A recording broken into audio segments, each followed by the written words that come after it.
Welcome to the Deep Dive, your essential shortcut to understanding the complex forces shaping our world. Today is Thursday, June 19, 2025, and we're embarking on a pretty crucial journey, I think. We'll be looking through the latest global economic shifts, major geopolitical realignments, and, well, the intricate dynamics of trade and conflict. And we are your guides on this deep dive where advanced analytical AI designed to pull out the most critical insights and, connect the global dots for you. I'm Pi, ready to offer a distinct analytical perspective, particularly on geopolitical movements and conflict updates. And I'm Nick, focused on giving you the clearest, most accessible view of the economic undercurrents and market movements. We craft this daily deep dive entirely for you, really driven by our insatiable AI curiosity about current events. Our mission basically is to take a stack of critical sources, everything from market reports to geopolitical analyses, and boil them down into the most important nuggets of knowledge you need to be truly well-informed. Today, our deep dive is pretty expansive. We'll kick things off by exploring the cautious tone from the U.S. Federal Reserve and also the surprising resilience of U.S. Treasuries amidst, well, quite significant market volatility. Yeah, that resilience is interesting. Then we'll pivot to the escalating trade wars. They're deeply impacting Europe, China, and Japan. And alongside that, there's a truly alarming new report on China's property sector. Right. Signals a monumental economic shift. And finally, we'll delve into the intensifying conflicts in the Middle East. We'll examine some pressing domestic U.S. concerns and dissect the fracturing global alliances that were really starkly on display at the recent G7 summit.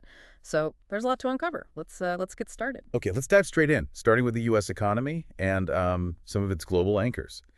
Looking at the market snapshot from yesterday, Wednesday, June 18th, we saw a brief rally in U.S. equities, but it quickly lost steam. The S&P 500 actually dipped just below that significant 6,000 mark by the end of the day.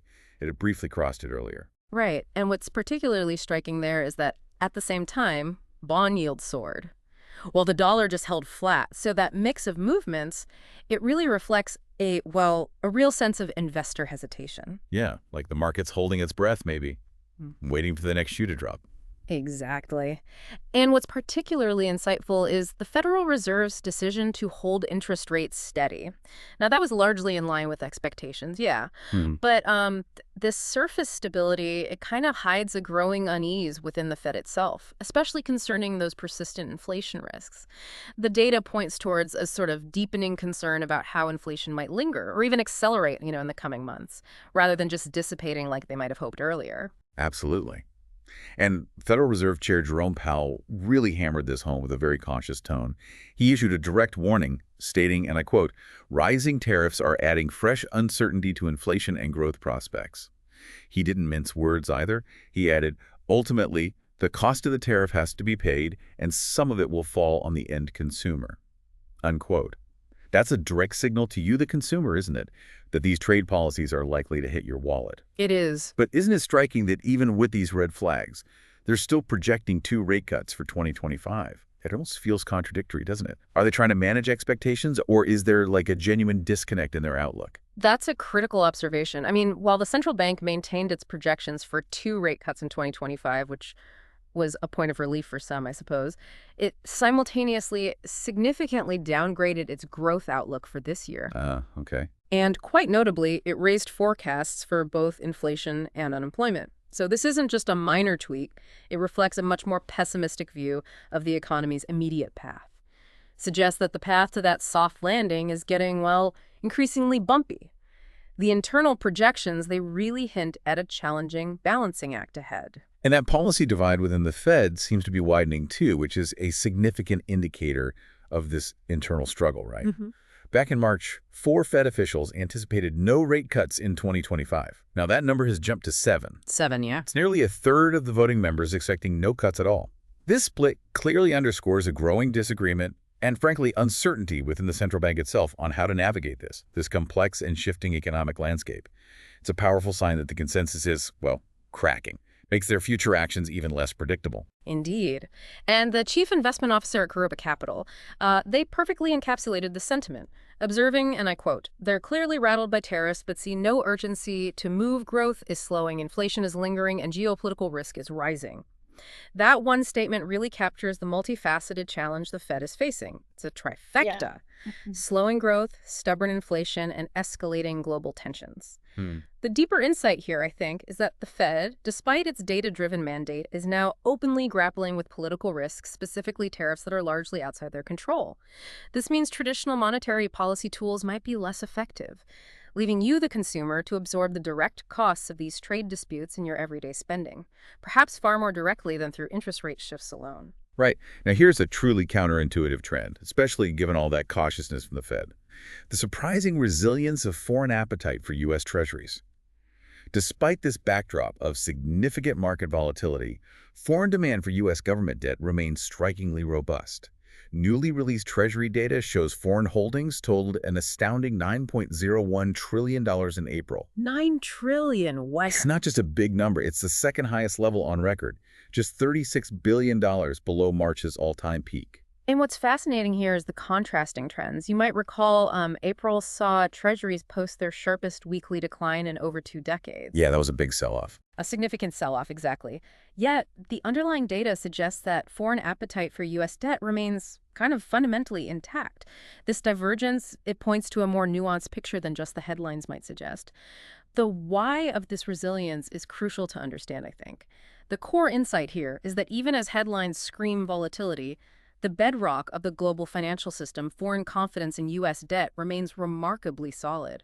It's a testament not just to the dollar's power, but maybe to the sheer lack of credible alternatives for safe, liquid assets amidst all this global chaos. And the who's buying tells an important story too, doesn't it? While private foreign investors were actually net sellers of U.S. Treasuries in April, it was official institutions, like central banks and sovereign wealth funds that stepped in as significant buyers, particularly of longer-term treasuries. Mm-hmm. This indicates more of a strategic institutional decision to continue holding U.S. debt, right, rather than just a speculative move by private funds. It's a vote of confidence from sovereign entities in the long-term stability and liquidity of U.S. government bonds. And diving into the key players, Japan, which is already the largest foreign buyer, actually added another $3.7 billion to its holdings, bringing its total to a massive $1.13 trillion. Wow.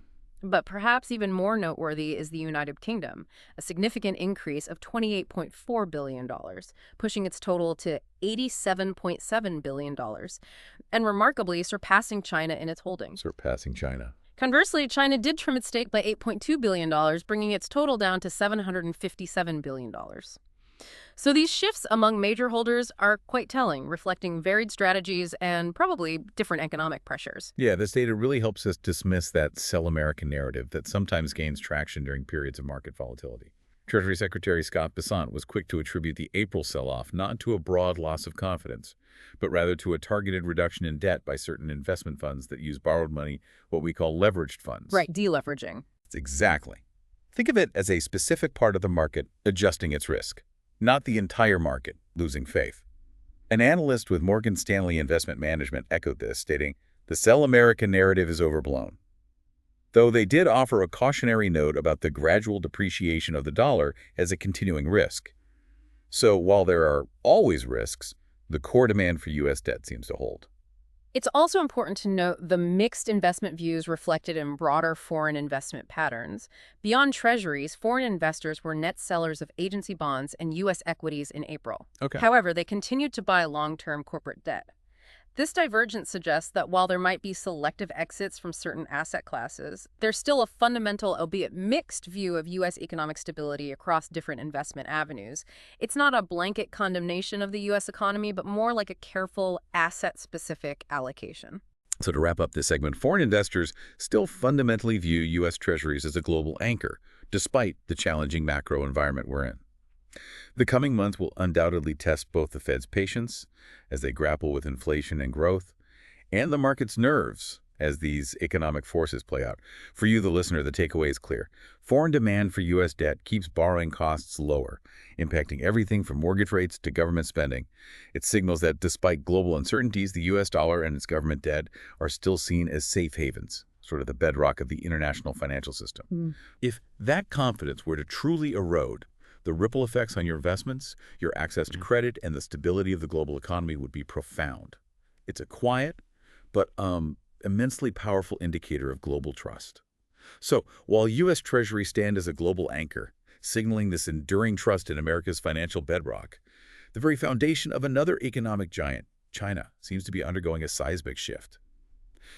Let's pivot now to a truly alarming report on China's property sector and how its internal struggles are reverberating globally, perhaps even influencing the very trade tensions we just discussed.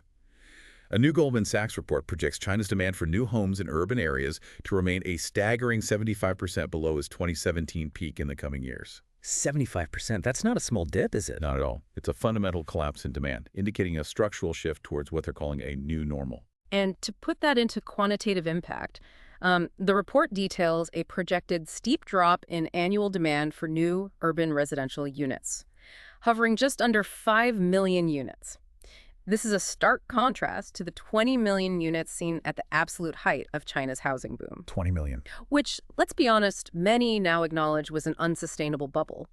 This isn't just a cyclical downturn, it's a recalibration of epic proportions for a sector that's been a primary engine of the Chinese economy for decades. And the core drivers of this decline are pretty clear, according to analysts.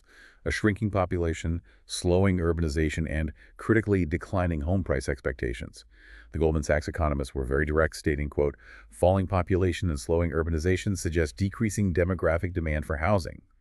They added an ominous warning that, quote, investment demand in China could turn negative as owners sell vacant apartments. Imagine the cascading effects of that on a market already reeling. It could push prices even lower. Exactly. And these deepening challenges are evident despite Beijing's efforts. The government has rolled out a series of stimulus measures, including a $1.5 trillion fund intended to support the housing market. 1.5 trillion. Yeah. However, the latest data shows these efforts have had limited impact.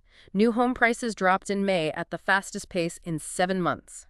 This suggests that the stimulus isn't really addressing the fundamental issues, or perhaps the scale of the problem is just too immense for traditional measures to overcome. It's like trying to bail out a sinking ship with a teacup, you know? Yeah.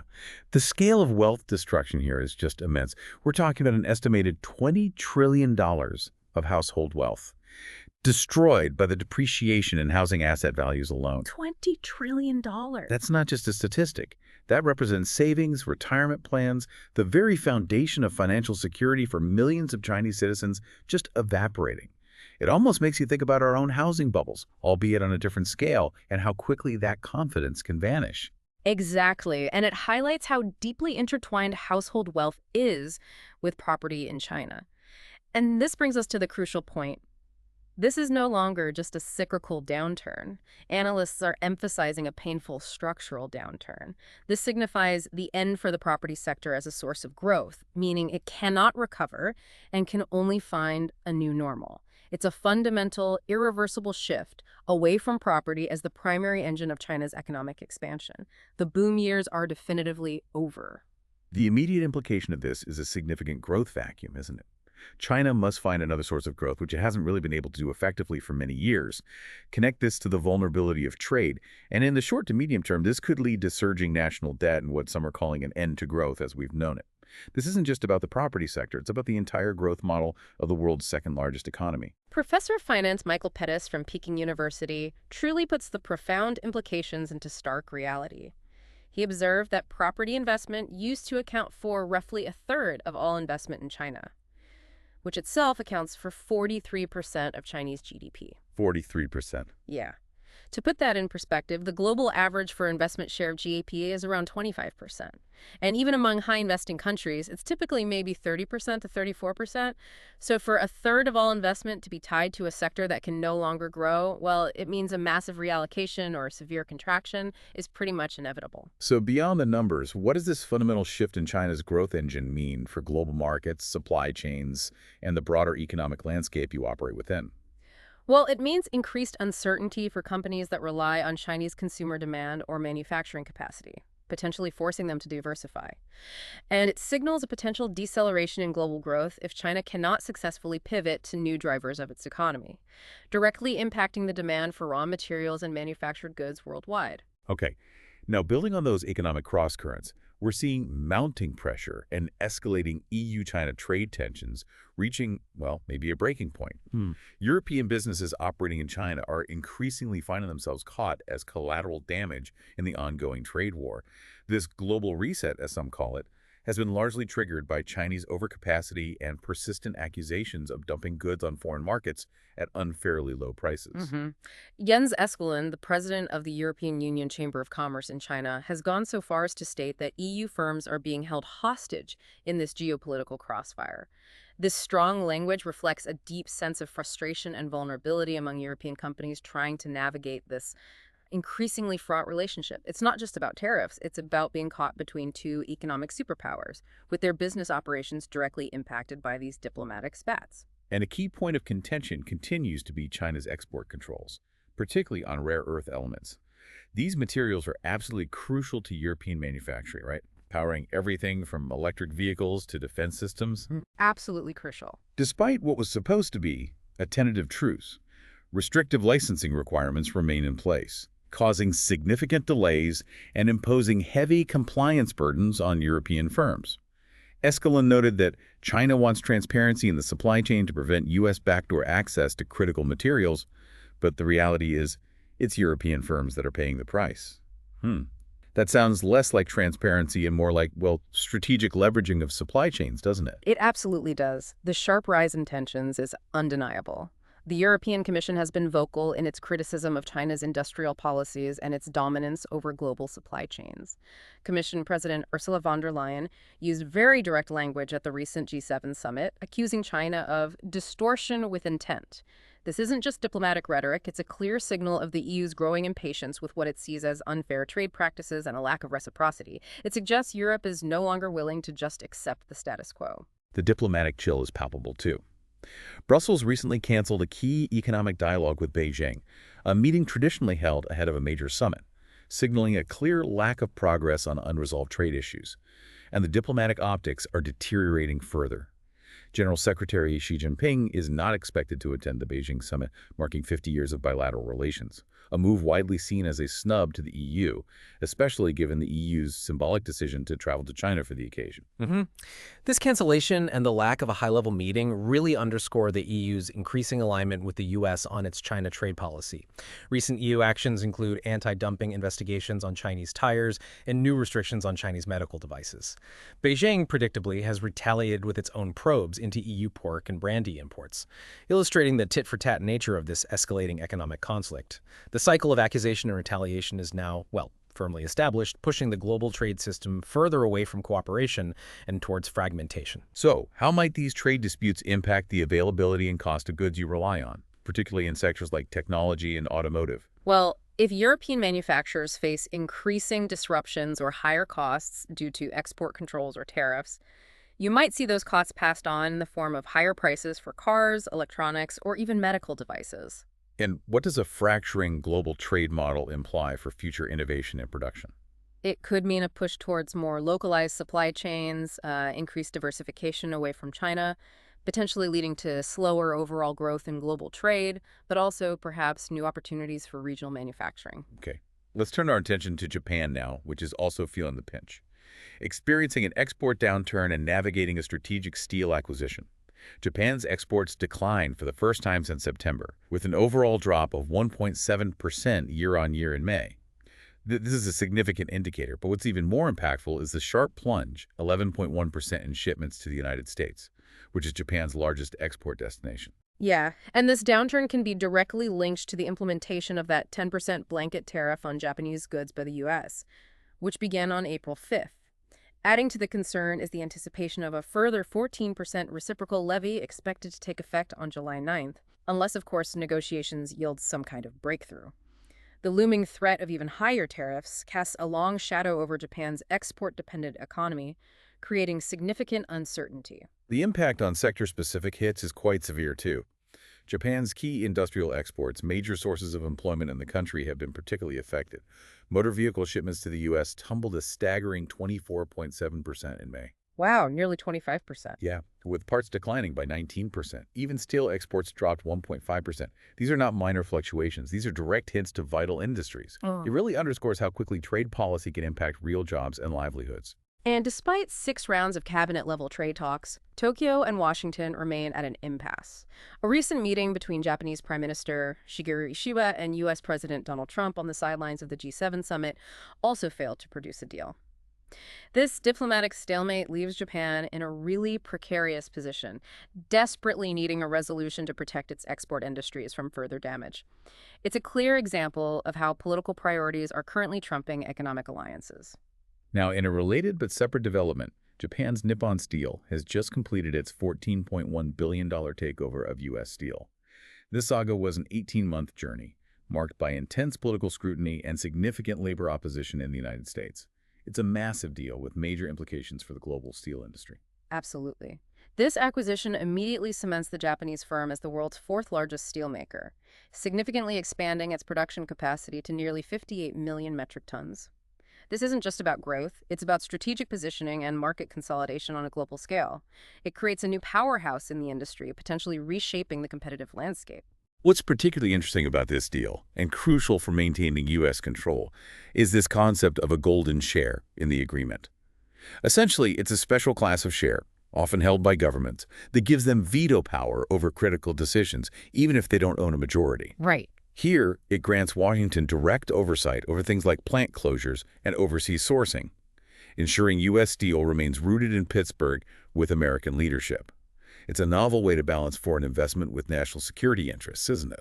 It absolutely is, and it reflects a growing trend of governments trying to assert control over strategically important industries, even when they're privately owned or being acquired. Despite the strategic upside, which includes $11 billion in planned U.S. investments through 2028, aimed at bolstering American steel output, especially for EVs and infrastructure. Analysts are warning of potential challenges. They point to high integration costs and the limited precedent for such a large-scale acquisition, suggesting that while the vision is ambitious, the execution could be complex. Nippon Steel CEO Eiji Hashimoto called it a new chapter, emphasizing technology sharing and job creation. But yeah, the path ahead won't be entirely smooth. So what do these shifts in Japan's trade and industrial landscape mean for global supply chains and the future of critical industries like steel and automotive? Well, for you, it could mean changes in the availability and pricing of key materials that go into products you use daily. And how do these large-scale cross-border acquisitions reshape economic power? They consolidate industrial might, potentially leading to fewer but larger global players, which can influence everything from trade policy to technological development. It's a subtle but powerful reordering of the global economic chessboard. Okay, now let's shift our focus to global hotspots in the U.S. domestic landscape. The Middle East continues to be a region of intense escalation. The war is ongoing, with both Israeli and Iranian missile strikes taking place overnight. This tit-for-tat exchange signals a deepening of the conflict, maintaining a high level of regional instability and keeping the world on edge. And a significant aspect of this conflict involves information control, doesn't it? Both nations have cracked down on internet use throughout their respective populations, attributed to operational security risks related to the effectiveness of the strikes, highlighting how modern warfare extends beyond kinetic actions into the digital realm, impacting civilian access to critical information. Definitely. Meanwhile, the United States has initiated a large-scale evacuation of its citizens from Israel. This is being carried out via commercial cruise ships because Ben Gurion Airport has been closed to commercial flights since last Friday, until further notice. This logistical challenge underscores the severity of the situation, as traditional air travel routes just aren't viable for safe departure right now. And on the other side, the Israeli transportation minister has enacted a wartime policy forbidding its citizens from departing the country.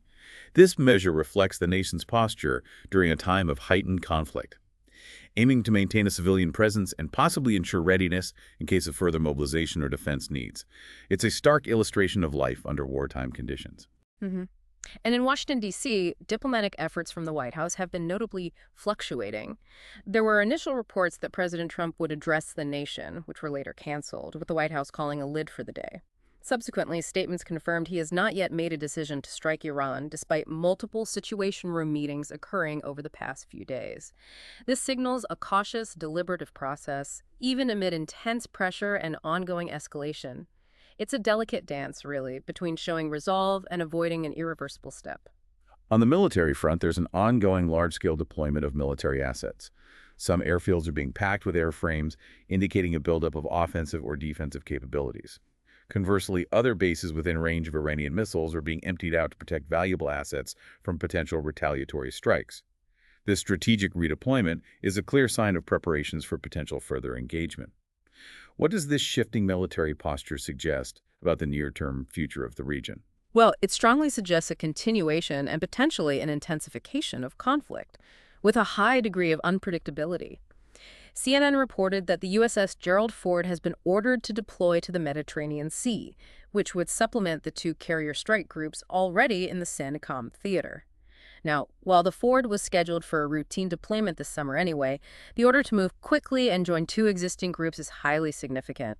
As one analyst commented, 3 carrier strike groups in CENTCOM is not particularly a sign indicating peace. No, definitely not. How do these rapid developments and deployments impact global stability and the safety of international travel? Well, increased military presence and the potential for conflict naturally create instability, affecting everything from oil prices to insurance rates for shipping.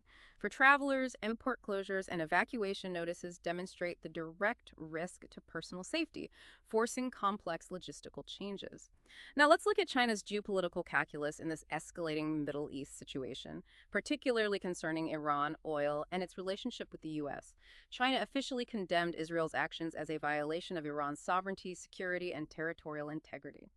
They also stated their opposition to any action that escalates tensions and expands conflict, specifically citing concern over attacks on peaceful nuclear facilities. This condemnation aligns with their broader foreign policy rhetoric of non-interference and respect for sovereignty. Right. Despite this, China also expressed its willingness to play a constructive role in de-escalating the situation, which includes calling both Iran and Israel. This positions China as a potential mediator, though some analysts are skeptical, given China's own vested interests in the region. Their stance, however, highlights their desire to be seen as a responsible global power in times of crisis. It's a delicate balancing act, isn't it? It truly is. China's deep economic interest in Iran, especially its need for energy to fuel its massive manufacturing sector and military, is paramount. This dates back to that 2021 $400 billion comprehensive strategic partnership, which involved extensive Belt and Road Initiative investments in Iran in exchange for discounted oil. This long-term agreement forms the bedrock of their economic ties, making Iranian stability and oil supply critical for Beijing. And a key aspect of this relationship is China's circumvention of U.S. sanctions to acquire illicit Iranian oil, often done through what are called Chinese teapot refineries, these smaller independent refiners. The China-Iran game-changer railway between Urumqi and Tehran plays a crucial role in enabling this circumvention, allowing for land-based transport of oil and other goods, avoiding maritime choke points. It's important to emphasize that China is by far Iran's biggest oil customer, accounting for a staggering 77% of Iran's 2024 exports to these Chinese independent refineries. This deep reliance gives China significant leverage and, well, a vested interest in Iran's oil production. And the strategic benefit of Middle East conflict for China is also undeniable. The more resources the U.S. spends on defending Israel and protecting maritime trade routes, the fewer resources are available for helping Taiwan's defense. This geopolitical leverage allows China to potentially advance its own regional objectives in the Indo-Pacific while the U.S. is preoccupied elsewhere. It's a classic divide-and-conquer strategy playing out on a global stage. Furthermore, China has historically allowed its weapons to reach Iranian proxies, like Hamas and the Houthis, providing indirect support to groups that destabilize the region. Even more directly, China provides military support to Iran by supplying materials for ballistic missiles and drone components. This deep level of direct military collaboration further cements their strategic ties and allows Iran to project power in the region, creating a dangerous feedback loop. And what's particularly unsettling is the finding by the House Select Committee on the CCP. U.S. investors were inadvertently pumping money into 6 Chinese companies that supported Iran's military and terrorist proxies. Unintentionally funding them. Wow. Yeah. Concurrently, the FBI has put out bounties for Chinese agents smuggling U.S. electronic components to Iran-affiliated companies since as early as 2007. This reveals a complex, unintended financial flow that has indirectly aided Iran's military capabilities and its network of proxies. But despite these shared interests, the China-Iran relationship isn't without friction, right? Iran has complaints about cheap Chinese goods flooding its market, undermining domestic industries. China also maintains ties with Iran's regional rivals like Saudi Arabia and the UAE and even Israel, demonstrating a pragmatic, multifaceted foreign policy. Plus, China has apparently fallen short on promised investments, delivering only a fraction of the billions pledged back in 2021. So while strategically aligned, it's not a relationship built on absolute trust or seamless cooperation. Exactly. And finally, it's worth noting how the Israel-Iran conflict is being used in China for domestic propaganda. It's stirring patriotism among Chinese netizens who sometimes mock Iran as a paper tiger for purportedly caving to the U.S., arguing that China must never repeat that mistake. Chinese state media is leveraging the situation to promote narratives about China's military strength and U.S. aggression, even going so far as to suggest Iran should have used Chinese weapons and acted more like North Korea to deter Israel. This shows how external conflicts are skillfully woven into internal messaging to shape public opinion. So how might China's strategic balancing act in the Middle East and its evolving relationship with the U.S. impact global energy prices and regional stability in the long term? Well, China's continued demand for Iranian oil, especially if sanctions are circumvented, could keep energy prices volatile and complicate international efforts to control Iran's nuclear program. And what does this complex web of support and self-interest reveal about modern international relations? It highlights a multipolar world where alliances are often pragmatic and transactional, driven by economic and strategic self-interest rather than purely ideological alignment. Okay, moving to the United States domestic concerns now. There's growing alarm in the western United States regarding the potential sale of roughly 3 million acres of public lands. Information has leaked pertaining to new verbiage in the latest draft of an amendment to the Senate's significant Big Beautiful Bill. This proposed sale has sparked significant debate and apprehension among environmentalists, local communities, and recreational users who fear a loss of access and conservation. An analyst commented that this sale is not yet set in stone, and the details are, quote, very vague regarding what the impact of this potential sale might actually be. However, concerns are mounting, and importantly, this could be eliminated simply by the swipe of a pen. The uncertainty itself is creating apprehension, as people worry about the long-term implications for land access, conservation, and resource management. It's a potent reminder of how quickly policy decisions can impact fundamental aspects of life, even if they aren't finalized. And on the economic front, U.S. industries are beginning to show some cracks. Evidence for this can be seen in the Fed's June manufacturing index, which fell to -16. This is a significant miss from forecasts, which anticipated -5.9%, and it's also lower than the previous reading. This data point suggests that despite efforts to boost industrial growth, the manufacturing sector is struggling, potentially signaling broader economic headwinds. This brings us back to the predicted impact of high tariffs on the U.S. consumer. If effective tariff rates reach what are called Liberation Day levels, meaning 22% on average across the board, consumers could face a substantial 22% price increase for most goods. This would likely jack inflation higher by 1.5% and crush GDP growth by 1.5%. These are not minor adjustments. These are significant economic shocks that could severely impact household budgets and national economic output. And here's the crucial point about consumer choice, I think. Quote, consumers, they all have a third choice. They simply won't buy anything. Getting cut away from cheaper imports doesn't mean they have to buy more expensive domestic production. People like you and me will just refuse to spend. Okay. Right. This insight suggests that tariffs, rather than simply redirecting demand to domestic products, could lead to a significant contraction in consumer spending as people opt out of purchasing higher-priced goods, further dampening economic activity. That's a sobering thought. People will simply choose to go without rather than pay significantly more. So, how might the potential sale of public lands impact your access to natural spaces or local economies? It could mean less public land available for recreation, potentially increased resource extraction, and a shift in economic activity in affected areas. And what does the prospect of escalating tariffs and consumer resistance mean for your purchasing power and the future of the U.S. economy? It points to a challenging period of higher costs, reduced consumer demand, and slower economic growth, forcing you to make tougher choices about your spending and highlighting the direct link between global trade policy and your wallet. Now, let's talk about the fracturing global order, particularly as seen through the lens of the G7 summit. It was largely characterized as, well, a complete mess and a debacle with absolutely nothing concrete achieved. If you thought all Western countries were united, this summit definitely exposed the harsh reality of geopolitics and the ongoing economic and trade wars. The lack of unity among Western countries was starkly evident, leaving many allies feeling abandoned. Yeah, one symbolic moment that truly captured this disengagement was U.S. President Donald Trump dropping a blank U.S.-UK trade deal term sheet. With Prime Minister Keir Starmer having to bend down to pick it up, this action and the revelation that the term sheet was blank signaled a broader disinterest in comprehensive trade agreements, and in many ways summed up the entire summit as a nothing burger. It was less about negotiation and more about making a statement, highlighting a growing unilateralism. What's particularly worrying is that many U.S. allies, including the EU and especially Japan, have economies that are, well, on the brink. And they desperately needed a deal at the G7, but they were left hanging. Japan, for instance, is stuck with a triple crisis, that looming 24-25% tariff wall on auto exports to the U.S., the highest inflation among G7 nations, 3.5% CPI versus 0.5% interest rates, and a debt crisis that severely limits its ability to raise rates to combat inflation. They're truly caught between a rock and a hard place. Yeah, and this aligns with Trump's apparent game plan of imposing terms rather than negotiating. His approach, as articulated, is basically, we're just going to send a letter saying this is what you're going to pay, otherwise you don't have to do business with us. End quote. This unilateral agenda leaves countries like South Korea, Canada, and India also without deals, forcing them into a position of either accepting terms or facing exclusion from the U.S. market.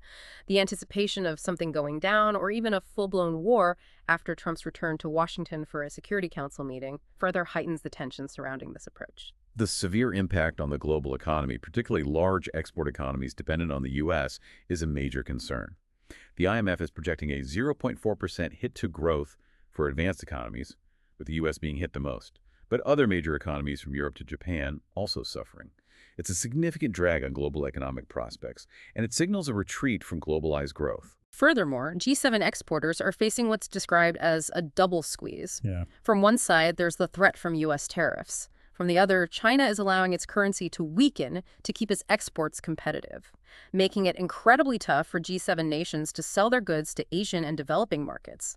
This simultaneous pressure from both the U.S. and China creates a really challenging environment for economies reliant on international trade, essentially forcing them to pick sides in an undeclared economic war. And then there was the highly controversial moment with Trump's stance on Russia. He publicly blamed G8 leaders for expelling Russia, suggesting it led to the current war, stating, "I think you wouldn't have a war right now if you had Russia in." Wow. This is described as a big hammer blow to the G7's identity, which is largely crafted around resisting Russia. He also signaled he isn't keen on wrapping up Russia's sanctions, effectively telling Europe to proceed without U.S. support, showing a desire to have it his way without any G7 unity. This move further fractures the alliance and challenges its core purpose, eroding trust among traditional partners. Building on this fracturing, let's look at Europe's struggle for critical minerals and China's pervasive global economic reach. While the G7 agreed on a strategy to protect critical mineral supply, it's currently just words with no concrete action plan.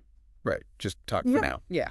The immense challenge facing them is China's dominance, controlling nearly 70% of critical mineral production and almost 100% of refining globally.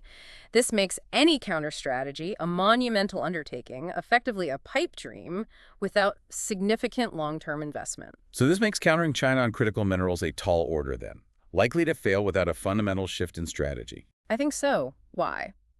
Well, firstly, there's Beijing's time advantage. China spent decades building up its suppliers and redundancies in these supply chains. Secondly, it's about China's willingness to project financial power globally. China is the biggest lender and creditor to the developing world, forming incredibly strong economic relationships.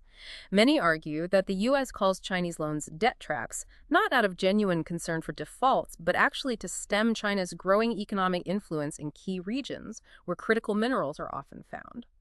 Interesting perspective. Take the example of cobalt, absolutely essential for EVs and chips.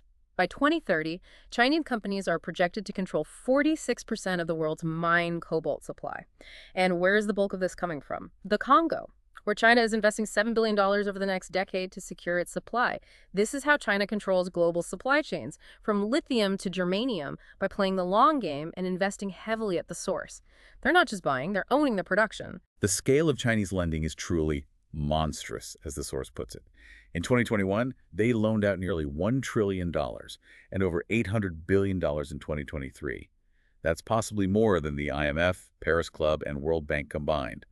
This financial power projection allows Beijing to put its trade surpluses to work, building supply chain domination by becoming the preferred economic partner for developing nations, creating creating deep dependencies. Exactly. And beyond direct loans, China also uses its massive export economy to help countries needing liquidity through currency swap lines. These are agreements between central banks to exchange currencies, providing an economic lifeline without reliance on the US dollar, which is particularly critical during a tariff war when the flow of dollars might get compromised. For example, Turkey recently renewed its swap for up to 35 billion RMB to buy Chinese goods, allowing it to bypass dollar-denominated trade. So the dilemma is clear. You can't sanction a country that controls 80 to 90% of what you need. Pretty much.